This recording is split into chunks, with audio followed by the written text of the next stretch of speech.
Revenge with Karen. I'm sorry, who the hell signed off on this quarter's grant disbursement? I asked, holding up the printed ledger like it was a dead rat I'd found in the breakroom fridge. The finance intern blinked at me with the 1,000-yard stare of someone who just realized they'd submitted an Excel sheet with pivot tables they didn't understand. No one in the room spoke. It was quiet, too quiet, for Monday morning meeting about federal money. That's when I knew I wasn't just the only one who understood the system. I was the system. 14 years at this institute, and I could tell you the funding code for every research project from Alzheimer's protein mapping to that half-baked snail mucus skin serum study the marketing department kept trying to rebrand as cutting-edge biotech. I'd never missed an audit, never lost a file, never fudged a signature. My desk was a fortress of color-coded folders, post-it flags, and those little legal tabs that made auditors weep with joy. And still, I sat through meetings where the new VP of Strategic Growth called me administrative overhead. My title was Director of Sponsored Programs, but around here, they called me Brenda from compliance. Like I was just another coffee-stained cubicle ghost haunting the back halls of a crumbling bureaucracy. Matter that I managed over $28 million in active federal grants. Didn't matter that I'd written half the grant renewal language myself, because legal said it was too dry and bailed halfway through the application. Nope, I was legacy. Quiet, useful, but not shiny, not transformational. And then they brought in the new regime. You know the type. Freshly imported from a failed startup with a logo that looked like a gluten-free snack brand. Talked about innovation ecosystems and future-proofing compliance verticals. I swear one guy tried to give me a fist bump during a meeting about budget overruns. Another VP tried to streamline our grant process by suggesting we eliminate quarterly reconciliations. "What's the worst that could happen?" he said with a smirk. I didn't answer him, but I remember thinking, you'll find out. One day, someone opens the wrong folder at the wrong time and wonders why your signature's on a grant you weren't authorized to touch. But here's the thing, I didn't fight it, not yet. You learn a lot being underestimated. You learn that people get sloppy when they assume you won't bite back. They cut corners. They reroute protocols. They say things they shouldn't in emails because they assume Brenda from compliance doesn't know how to use search filters. Spoiler, I do. Oh, while I have you, quick sidebar. If you're listening to this and enjoying the ride, do me a solid, smash that like button and hit subscribe. I know, everyone says that. But really, 95% of y'all are ghost listening without subscribing, and it means a lot to the folks who help put this chaos together. Keeps the wine cold and the stories hot. Now where were we? Right, slouching toward disaster. Real unraveling started when I was asked to train my replacement, a perky mid-level hire named Skylar who wore loafers with no socks, and once told me he was manifesting a leadership opportunity in compliance. I almost printed out the federal codebook and dropped it on his foot. But instead, I smiled, showed him the difference between direct and indirect costs, watched him glaze over like a day-old Krispy Kreme. My instincts told me I was being pushed out, but they wrapped it in a lovely HR-flavored euphemism, organizational restructuring to realign institutional priorities, which is corporate speak for we think you're in the way. I played the part, took the meetings, smiled at the right times. And when HR slid the severance agreement across the table and said, "We're eliminating your position," I didn't flinch. I just asked one thing: can I have a printed copy of my last approved grant packets for my personal files? They blinked. Sure, great, I said, all of them, including June's submission. I watched them squirm at that one. June had been a doozy. Multiple PIs, cross-departmental signatures, a delicate dance of compliance ballet. But they nodded. Then I signed, took my copy, and left with a smile. They thought I was gone, had no idea my name still lived on every federal dollar they were spending. And that would become a very big problem. They showed up like a plague of khaki-colored locusts, the new leadership team, fresh off some transformational retreat in the Catskills, armed with laser pointers, branded notebooks, and mouths full of buzzwords that meant absolutely nothing, but somehow still managed to give me hives. I sat through their first all-hands like I was at a TED talk delivered by a malfunctioning robot.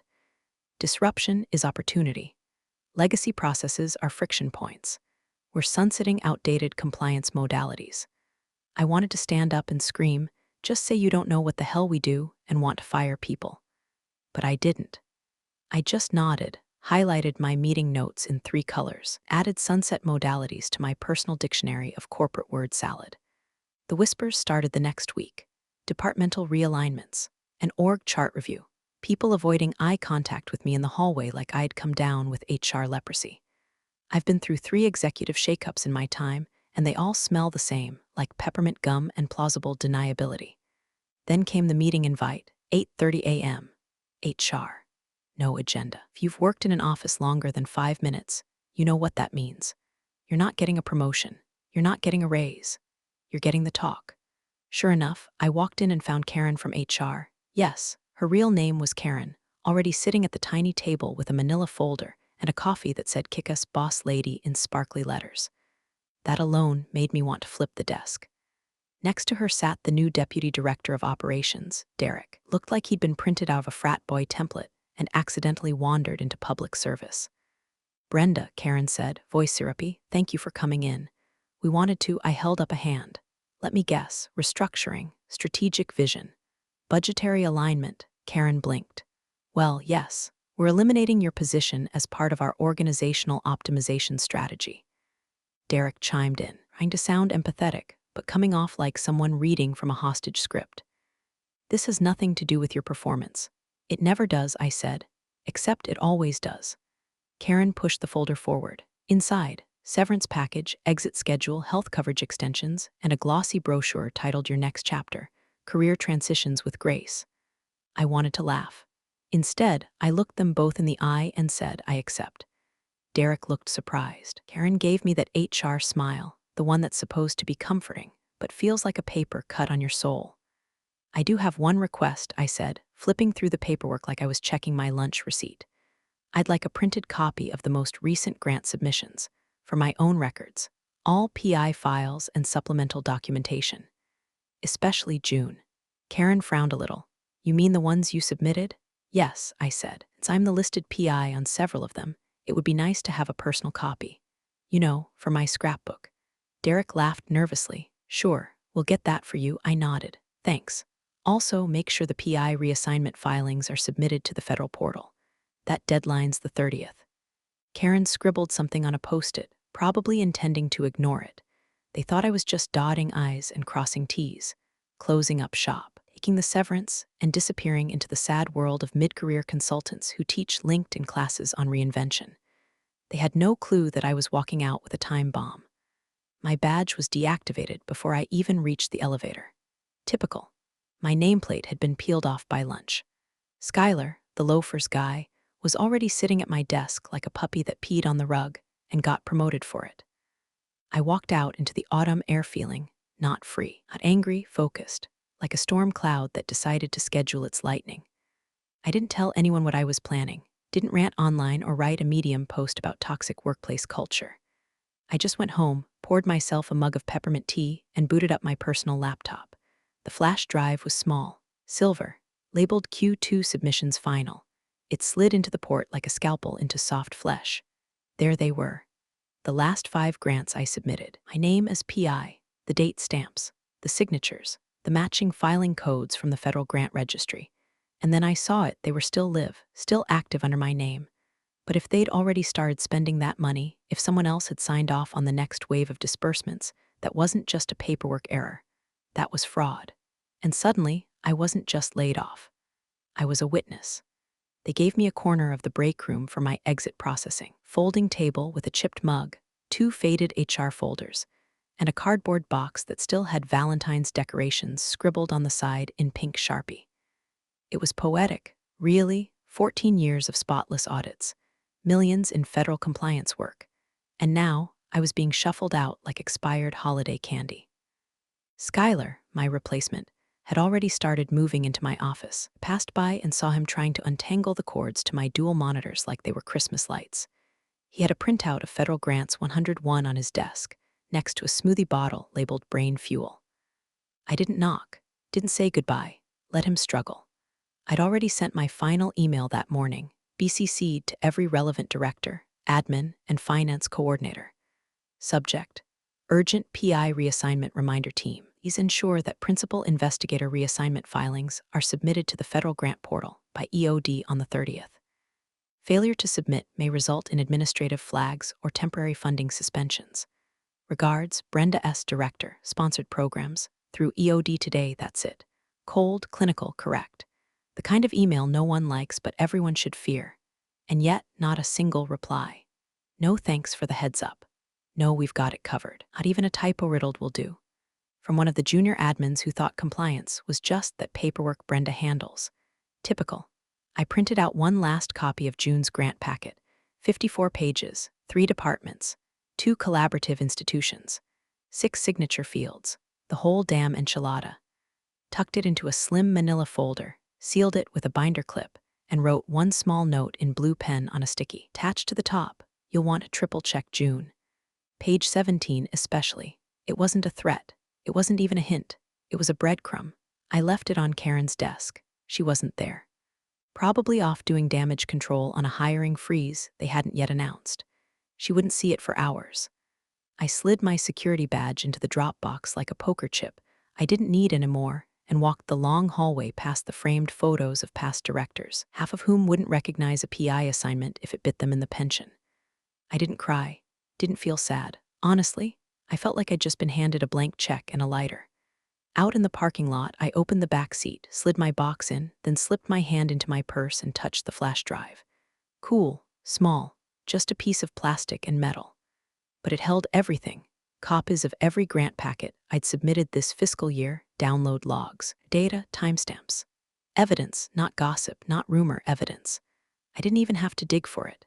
I already had it, just from doing my job right. My drive home was quiet. Leaves had started turning, burnt orange, fire red, that golden yellow you only get for 2 weeks a year before Ohio becomes gray and wet and miserable. I stopped by the liquor store on Main, bought a bottle of that smoky bourbon I only saved for audit week and funerals, went home, kicked off my shoes, and pulled up the federal grant registry. Logged in with my credentials, still active, of course. No one had updated a damn thing, clicked through to the June submission, and there it was, my name. Brenda S., Principal Investigator, stamped, federally registered, live, and under it, a PDF uploaded 3 days ago. Budget adjustment form, signed not by me but by Skylar. He'd signed off as the new PI. My eyes scanned the file. No federal reassignment notice. No approval chain. No supplemental documentation. That's not just sloppy, that's illegal. I didn't scream, didn't even flinch. I just opened a new document, titled it Page 17 Budget Anomaly, and began to type. Let them call it restructuring. Let them call me outdated. I wasn't angry. I was documenting. The bourbon sat untouched on the counter. I poured it, sure, but didn't drink it. Just stared at the amber glow in the glass while the cursor blinked on my laptop screen, taunting me like it knew something I didn't. It was well past midnight, the kind of hour where the house feels too quiet and the refrigerator hum sounds like a whisper. I'd spent my whole career preventing this exact kind of mess, and now I was sitting in the middle of it, watching it unfold in real time. The public grant database was a labyrinth of bureaucratic jargon. It was my natural habitat. I'd spent years in those digital trenches, cross-checking identifiers, matching approval codes to federal disbursement numbers, making sure every penny was accounted for. I knew every quirk of that system, every glitch, every slow-loading field, every obscure line item buried in a 40-page compliance notice. So when I typed in my institute's name and pulled up the list of active awards, my pulse didn't spike. Not yet. Search results popped up, one after another. Award hash 1087 CRISPR expansion. Award hash 2031 viral genome atlas. Award hash 2560 5 marine toxin synthesis. And beside every single one of them, under principal investigator, was my name. Brenda S., still active, still authorized. The problem? I wasn't employed there anymore. The bigger problem, most recent award disbursement had gone through 2 days after my termination. Federal funds, approved, released, and spent, under credentials that should have been deactivated the minute Karen handed me my box of Valentine's decorations. I leaned back in my chair and let out a low laugh that wasn't really a laugh. More like disbelief dipped in gasoline. It wasn't shock. It was validation. Because I knew it. These idiots wanted to modernize compliance without understanding what compliance even meant. They thought the rules were just guidelines, that paperwork was a nuisance, that grants were like gift cards from the government. But here's the thing about federal funding. It doesn't care about your ego. It cares about signatures, timestamps, and designations. And when those don't line up, that's not a clerical oversight. That's fraud. I clicked deeper into the disbursement logs. Last upload was labeled Budget Adjustment Q3. Same naming convention I'd used for years, except the digital signature didn't match mine. The timestamp showed it was uploaded from the internal finance IP. The signer, Skylar, who probably thought federal compliance was a brand of copper paper. He'd signed off as acting PI. There's no such thing. My cursor hovered over the audit trail link. The system pulled metadata, uploader credentials, modification history, attached documentation. No reassignment request, no signature authorization from the federal system. They hadn't just skipped a form, they'd spent money they weren't legally entitled to spend. I felt something inside me shift, not anger, something colder, harder. You spend long enough working in compliance, and you start to think like an investigator. I pulled a notebook from my drawer, the same one I'd used during audits. 2 columns, authorized actions on the left, violations on the right. Then I started listing. Under violations, I wrote, unauthorized signature on funding release, failure to submit PI reassignment documentation, false certification of compliance continuation, misuse of federal disbursement credentials. Each bullet felt like a nail in a coffin. Then I went back to the public record and checked the Institute's main federal account ID.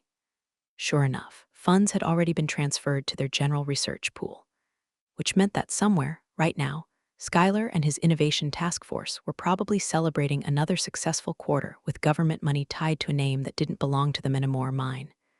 I closed the laptop slowly. This wasn't just incompetence. It was arrogance. And arrogance, when mixed with federal money, doesn't end in a slap on the wrist. It ends in investigations, suspensions, criminal charges. I sat there in the dim glow of the screen, fingers resting on the keyboard, and whispered to the empty room, "You should have listened to the lady from compliance." The bourbon finally went down smooth. Cold fury, warm burn. I opened a new folder on my desktop and labeled it, for the record. Then I began downloading everything. The next morning, I woke up before my alarm. No emails to check. No panicked voicemails from a lab tech who'd missed a grant deadline. No Monday stand-up meeting led by someone who thought NIH stood for New Innovation Hub. Just birds, silence, and the hum of an old fridge that never quite sealed right. I made coffee, strong enough to burn the fog out of my skull, and sat at my kitchen table with my laptop open like a stage prop. I wasn't in a rush. I didn't need to be. No grand gesture, no anonymous whistleblower email. No dear sir/madam, you might want to look into this. I just logged into LinkedIn, clicked Edit Profile, and changed my headline to Independent Research Compliance Consultant. That was it. The message wasn't for the world, it was for them. Within the hour, I saw the views spike. First from the Midwest, then DC, then, predictably, from someone with a job title that included Innovation Strategy Lead. Notification told me what I already knew. They were watching, probably sweating, probably wondering what I knew, who I'd told, how loud I might get. They'd soon realize I hadn't told anyone. I didn't need to. I just had to wait. Because that's the thing about federal grants. Sooner or later, someone always comes to check the receipts. And wouldn't you know it, my moment came 2 days later, tucked inside a routine operations bulletin forwarded to my personal email by accident. Someone forgot to update the distribution list. Sloppy. Beautifully, poetically sloppy. Subject: upcoming HHS compliance, visit Thursday body. As part of our ongoing participation in federal research programs, a scheduled site review will be conducted by representatives from the Department of Health and Human Services. Please ensure all relevant compliance documentation is up to date and accessible. Meeting location: Conference Room 3B. I read it twice, letting the words wash over me like a warm bath. HHS, not a random internal check, not a soft review, a federal audit. Even better, scheduled 2 weeks in advance, which meant they hadn't found anything yet, which meant I still had time. I opened my phone to delete the email, then paused. Muscle memory kicked in and I opened my calendar app instead, just to see what was still synced. And there it was. Conference Room 3B, Thursday, 11 o'clock a.m. HHS site visit full staff review created by Brenda S. Access, admin. I blinked, then smiled. I'd never been removed from the scheduling system. The access wasn't high level, just enough to view room reservations, recurring meetings, a few internal distribution lists. But it was enough. Enough to track, enough to confirm, enough to make sure I saw every domino as it tipped. And I knew damn well why I still had access, because I'd never logged out. After my last day, I'd exited clean, said all the right things, dropped off my badge. But I'd left one session open on a browser window in the training laptop. Just one, tucked behind a dozen tabs of HR videos and vendor agreements. Left open, forgotten, gathering digital dust. It was a test. A breadcrumb. Never found it, never logged me out. Now that little window was my backdoor to the whole show. I stared at the alert for a long minute, sipping coffee that had gone cold, and thought, you idiots scheduled your own funeral and didn't even know it. Because here's the thing they never grasped about someone like me. I don't make scenes, I make paper trails. And right now, a federal auditor was about to follow mine. So I did the only thing I needed to do. Nothing. Didn't warn anyone, didn't make noise. I just marked the date and started organizing the files on my flash drive by severity. Because when HHS walks into your office and flips to the wrong page, it's not an oopsie, it's an investigation. And I had just the page they needed to see. Thursday, 11 sharp. The sky was the kind of gray that made the air feel heavier than it needed to be. Fitting for the day the roof started leaking on their paper empire. Inside conference room 3B, the new leadership team gathered like kids cramming for a final they didn't know was open book. Folding tables were lined with 3-ring binders in identical white spines, each one slapped with a laser-printed label. Compliance. Q1, Q3. Karen from HR was there, lips tight, blazer too bright. Skylar sat near the end of the table, looking like he hadn't slept in a week, and trying to mask it with that fake, totally prepared smile you learn from LinkedIn influencers. They didn't know it yet, but they were already underwater. The HHS auditor entered without fanfare. No badge flash, no self-important preamble. Just a woman in her 50s with reading glasses on a lanyard, a government-issued laptop, and the demeanor of someone who has seen every trick in the book and written her own appendix. Good morning, she said, tone flat. Let's begin. Karen tried to crack a joke about how they'd just done some spring cleaning on the compliance folders. The auditor didn't smile. They started flipping through binders like they'd rehearsed. Budget reports, payroll alignments, purchase orders for freezers that cost more than a Honda Civic. The usual noise meant to distract, and for about 8 minutes it worked, and the auditor asked a simple question. Can you show me the June submission packet for award hash 2565? Skylar perked up. Of course. Right here. He slid the binder across the table with the pride of a magician presenting an empty hat. The auditor opened to the tab labeled Q2 Submission June. She flipped to the signature page. Silence. Not dramatic, cinematic silence. No, this was the quiet of slow realization, puzzle pieces clicking into place in real time. Her expression shifted, just slightly, eyes narrowing, brows knitting together, not anger, not confusion, recognition. She reached into her bag, pulled out her phone, and began typing. Then she paused and asked, who is listed as the principal investigator on this award? Karen cleared her throat. That would be Skylar. Acting PI since Brenda S. was offboarded. The auditor didn't look up. Acting PI? Yes. Skylar jumped in, trying to sound authoritative. We transitioned after our org restructure. I was brought in to oversee compliance workflows during the leadership change. And the reassignment form, the federal PI reassignment form. It's required before any other party may legally sign off on fund allocations. Skylar blinked. I believe we submitted that, or it's in progress. The auditor didn't respond. She pulled up the federal portal on her phone. I scanned, waited. I imagined the room felt colder by the second. After a beat, she turned her phone around. This is the registry entry for award hash 2565. This is the most recent active PI of record. She pointed to the screen. One name, my name. Brenda S. Karen leaned in too fast. Skylar opened his mouth. The auditor cut them off. You've received funds under this award after Miss Estique's departure. June budget packet is signed by someone with no federal authorization. Skylar looked like he might pass out. It was just, a continuation. Nothing changed structurally. We were just moving things forward. The auditor nodded slowly, lips pressed together in a thin, straight line. She didn't yell, didn't accuse. She just started typing on her phone again, this time with purpose. Then she stood up. I'll be initiating a preliminary hold on the award funds until this is resolved. I'll also need to speak with your legal counsel. Karen tried to recover. Wait, hold on. I'm sure this is just a mix-up. We can explain, no need, the auditor said, collecting her things. The documents speak for themselves. And just like that, she was gone. Back in my kitchen, I watched it all happen through a quiet alert on the old scheduling platform. Meeting had been cut short, marked complete in half the scheduled time. Notes left blank. That's when I knew. The first domino had fallen. I didn't smile, not exactly. But I did open my compliance binder and flip to the next tab. Violations confirmed. The binder hit the table with a dull thud, but it echoed like a gunshot through conference room 3B. The HHS auditor didn't speak right away. She just stared at the signature block on page 17, my page, and tapped her pen once, twice, then again, like a judge deciding whether to bang the gavel or swing the axe. This, she finally said, voice flat and controlled, is not a valid PI. The words hung in the air like poison. Schuyler cleared his throat. I signed as acting PI on behalf of the Institute during the transition. The auditor didn't look at him. She tapped the page again. Has this person, she pointed directly to his signature, federally reassigned as principal investigator through proper channels? Karen opened her mouth. Nothing came out. The silence was thick, not tense, not awkward, suffocating. Someone, probably the assistant compliance manager who once called me too detail-oriented, let out a small cough like it might break the tension. It didn't. It just made it worse. I'll ask again, the auditor said, a bit louder now. Has this individual been authorized, official federal reassignment form, to act as PI on this award?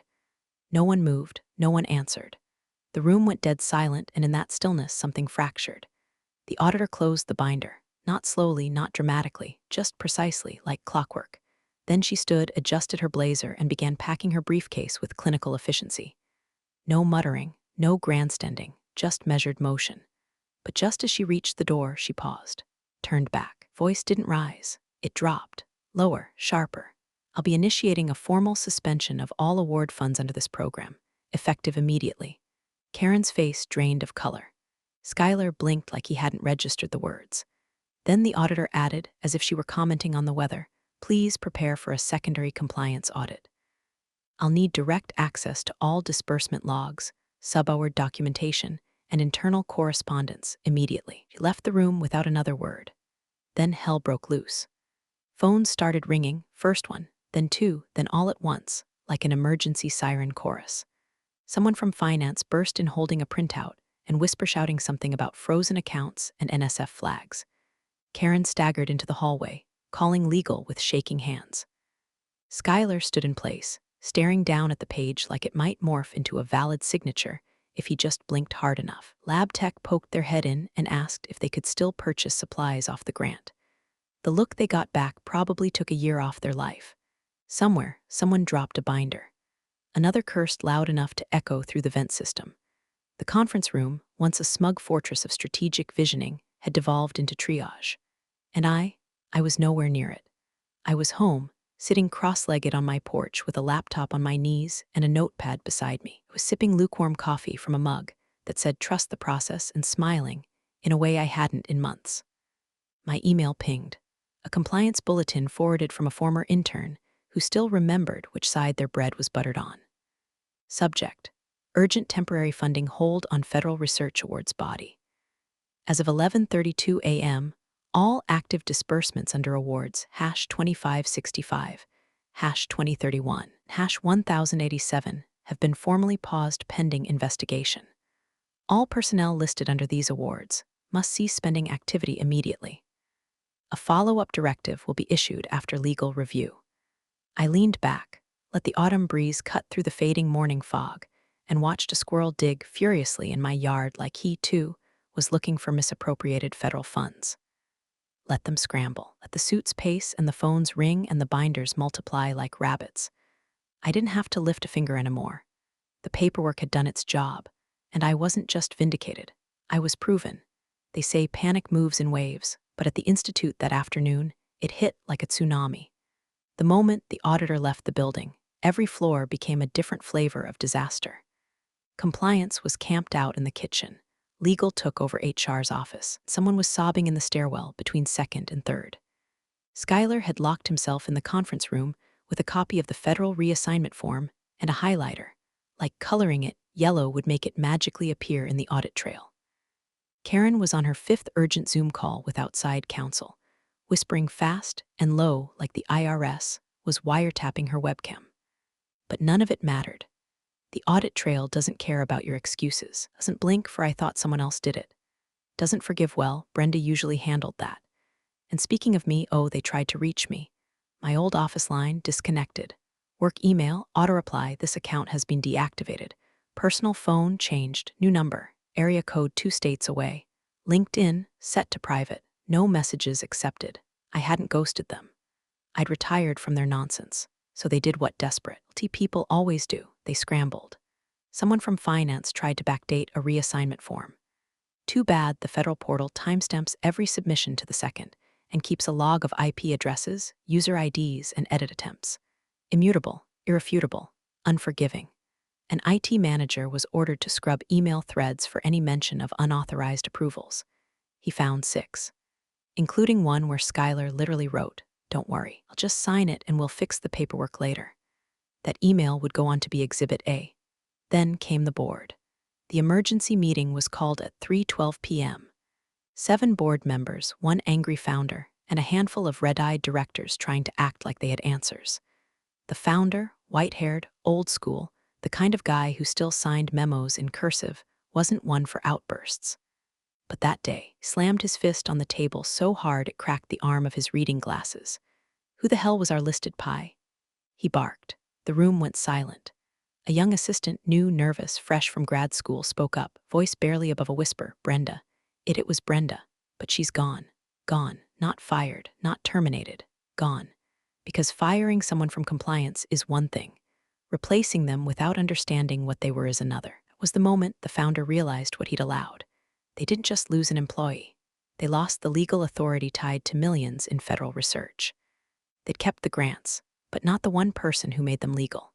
And the government had noticed. Meanwhile, 3 ZIP codes away, I was in my living room watching the afternoon light spill across the floor. My cat, whom the Institute never let me bring to Zoom calls, curled up on the rug, purring like a saw blade. My laptop pinged. An alert from a federal site I still monitored quietly out of habit. Notification, Institute is now under federal review. Status, active. I didn't screenshot it, didn't forward it. Just stared at it for a long moment. Then I closed the laptop, went to the kitchen, pulled the cork from a half-finished bottle of Cabernet I'd been saving for the end of audit season, poured a glass, and whispered to no one in particular. I'd on time. Let them choke on their crisis calls. Let them chase a paper trail I'd already walked 100 times blindfolded. Let them burn, because the fire was lit the day they let the quiet woman from compliance walk out the door. And now the flames were licking at their budgets. They say federal audits are boring, death by spreadsheet, monotone reading of regulations, rooms full of tired suits pretending to understand procurement codes. But not this one. This one had a body count. The emergency board meeting started late. Everyone looked like they'd aged 10 years in 2 days. The founder sat at the head of the table, hands clenched so tight his knuckles were white. Legal was flanking him like Secret Service. Karen from HR had ditched the power blazer for something that said, "I'm cooperative. Please don't subpoena me." Schuyler, rumor had it he was working remotely. Translation, hiding under a weighted blanket somewhere deep in the suburbs. The lead federal auditor stood calmly at the front of the room, a small tablet in her hand, a larger screen behind her displaying a series of compliance metrics. No fanfare, no dramatics, just cold, bureaucratic bloodletting. "We've completed our initial assessment of award #2565, she began, voice calm as still water.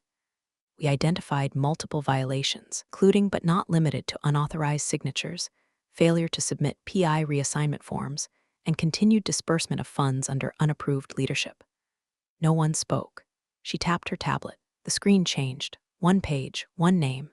There it was, centered, highlighted by the cursor, Brenda S. Principal investigator. The auditor tapped the name once. This individual was the registered PI at the time of the June disbursement.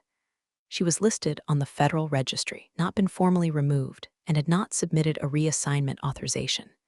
She turned to the room, expression neutral but deadly. You removed her, she continued, without federal update, without notification, and without a replacement filed through proper channels. She let that hang there for a second, long enough for everyone in the room to feel their stomachs drop. That's fraud. Karen from HR looked like she might throw up. But she signed her severance. She stammered. She never said, she didn't tell us, the auditor didn't blink. She didn't have to. She flipped to the next screen, the grant portal activity log. Her credentials remained active. Your systems continued to report her name. The documents speak for themselves. Legal coughed. The founder's face turned a shade redder than the boardroom walls. Then came the line that would haunt them forever. The auditor looked around the table slowly, a deliberate eye contact with each one of them, then asked, "Who is your current principal investigator?" Silence, not the awkward kind, not even the guilty kind. This was the silence of people realizing they'd built an empire on paperwork they never understood, and that empire was crumbling under the weight of a single name. My name. Brenda S., still listed, still registered, still frozen in time like a digital ghost haunting their system. Outside the boardroom, panic would ripple, funding clawbacks, damage control, reputational freefall. Inside, just one page, one signature. Mine. I wasn't in the building, wasn't even in the city. But my revenge didn't need me there. It was already signed, stamped, and federally documented. Appreciate you sticking around, you wise old rebels. Smash that subscribe button, or this fossil might just cause another epic fiasco.